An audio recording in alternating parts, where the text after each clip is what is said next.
Hi, my name's Real Saturday, and I'm here to give you my review on Mortal Kombat 10 for the Xbox One. Now, Mortal Kombat 10 has 24 on-disc characters, and each of these characters has 3 distinct variations. These variations grant you basically one special move, enhanced move, as well as the actual baseline abilities.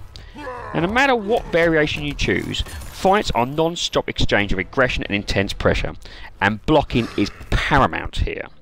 There are 13 interactive stages, and let's face it, we need those. To be honest with you, it's pretty good that we have these stages because it's a bit like Injustice. If you played Injustice, you'll know exactly what it is.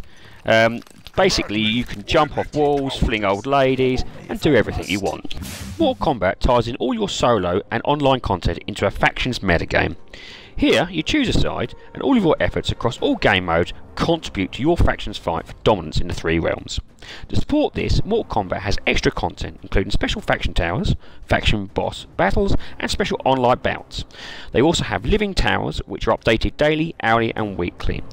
Besides that, you get your usual stuff, which is your King of the Hill, one-on-one bouts, and team-based games. Like Mortal Kombat 9, Mortal Kombat 10 has a traditional open cutscenes, a series of bouts, climactic fights, and a multi-layered plot that gives you a chance to get to grips with the multiple characters in a range of different locations. However, unlike Mortal Kombat 9, the story time has gone from 8 hours down to 4. Basically, the plot is exactly the same as Mortal Kombat 9. Big fights between Netherrealm, Earthrealm, and Outworld. Unlike Mortal Kombat 9, though, it's seamless. You're probably asking, what about the gameplay, though? What about the gameplay? Okay. Netherrealm has perfected many of the mechanics in Mortal Kombat, and it has reached a new level of violence. Oh, believe me. Fatalities are more gruesome, more graphically violent than ever before. Characters are split in half, their basic blood's pouring out, and the graphics are really good, as you can see. For next gen console, I was really surprised. The realism is actually can be quite disturbing in some cases, and blood everywhere. They have made it fantastic. It's really over the top and great. We've seen, allies brutally kill each other in all mankind games before, but this is definitely the best in terms of violence out of all of the MK stuff. There is slightly less violent finishing moves though, and that's the brutalities, which is a great addition to the new MK10. However, they are a pain in the arse to pull off, and you really need to look in the menu to work out what you need to do to actually pull these off. They are not easy, and it can be a real pain. On a side note, I thought I'd just let you mention, NetherRealm has introduced a microtransaction to do easy fatalities in this. Don't ask me why. I don't see why it should be put into this sort of game. I don't believe it should be. But there you go, and that's the way it goes. Mortal Kombat 10 is really friendly for both casual players and experienced players. But I would say block is a paramount in this game. You really, against a superb player, you're going to be taken out really quickly.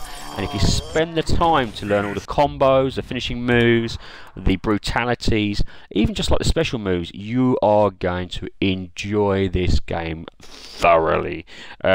Without a doubt, it's probably the best MK game I have ever played, and one that keeps me drawing back in to do all the moves, all the finishing moves, the brutalities.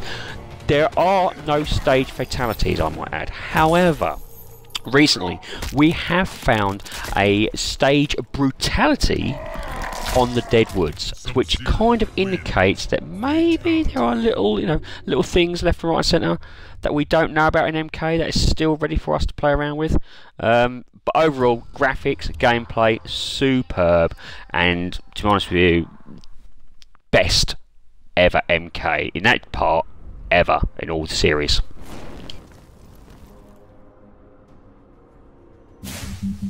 On a quick side note, I'd like to talk about MK10's new crypt update. This is brilliant. It's basically a 3D dungeon crawler. You get little jump scares, you have to search around for items, which will let you progress forward within the dungeon.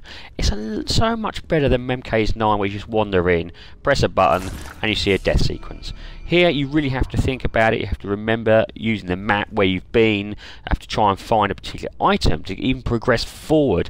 And it really does make the whole experience a lot easier and actually more interactive and fun. Definitely one I would recommend people looking at, even if it's just for a laugh.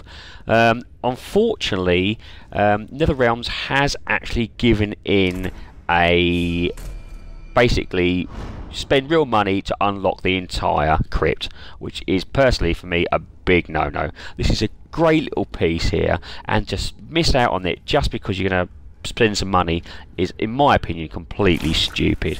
If you do get the game, you'll love this, absolutely love this. It's fantastic, it's quick, it's easy, and the actual attributes what you get from when you actually open the actual tomb or death are actually decent compared to what MK9's was.